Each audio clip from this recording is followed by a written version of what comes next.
kadib booqashadii ra'iisul wasaaraha Jamhuuriyadda Federaalka Soomaaliya Mudane Xasan Cali Kheyre oo ku tagay magaalada Kismaayo ee xarunta ku-meel gaarka u ah maamulka Jubbaland taasoo salka ku haysay mid ra'iisul wasaaraha Jamhuuriyadda Federaalka Soomaaliya oo ku doonayay inuu ku soo afjaro madmadowga xilligan ka dhex jira dowladda federaalka Soomaaliya iyo maamulka Jubbaland oo ka mid ah maamulada Soomaaliyeed iyo sidii loo sii xoojin lahaa duulaanka ka dhanka ururka Al-Shabaab deegaanada ay kaga sugan yihiin Jubbooyinka. Haddaba qaar ka mid ah siyaasiyiinta waxgaradka ka soo jeeda deegaanada Jubbooyinka ee ku sugan magaalada caasimadda Muqdisho ayaa waxay dhaliileen safarka ra'iisul wasaaraha Jamhuuriyadda Federaalka Soomaaliya oo ku tagay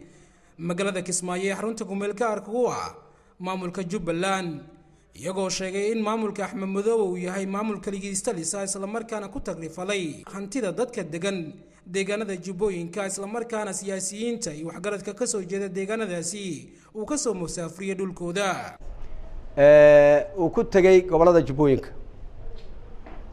waxaan leeyahay ra'iisul wasaaruhu waa ra'iisul wasaaraheenii aad baan ugu faraxsanahay inuu tago Kismaayo laakiin yuu booqday wuxuu booqday dad qaas ah oo loo soo ururiyay oo ay u soo ururiyeen jabhadda Rees Kamboni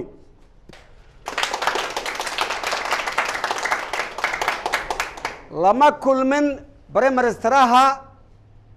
dadkii deegaanka ee Jubbooyinka ahaa boqol jeerna waa sheegnay arrintaas maanta arrintu wali way taagan tahay wali cabsi waxay qabaan dawladda Xasan Maxamuud uu saxiixday jabhadda Rees Kamboni Jubbooyinka u saxiixday maantana waxaan cabsi ka qabnaa inuu ra'iisul wasaaraha Jamhuuriyadda Soomaaliya mar kale u saxiixo jabhaddaas u saxiixo dalka Jubbooyinka in muddan aamusneen in muddan gabanay xagga dawladda aan ka aamusnay dawladda ku maqnaasnahay ay xaggooda maanta ku aamusnay oo isdhahnay haddii ayaga un holkuma istoosin doonaan haddii wax istoosi xaggooda male dawladdiina warkan anaga soo jeedina ma qaataan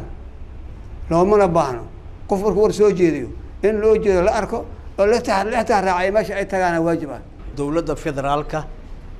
oo matasha shacabkan Soomaaliyeed dawladdu way og tahay in Axmed Madoobe waxa dawladda ka socda oo airport ka soo celin jiray dawladdu inay indhaha iska tirta ma aha in dad badan meesha loo macnaa la geeyay ay macnaa dirtay ay ku soo celiyeen Axmed Madoobe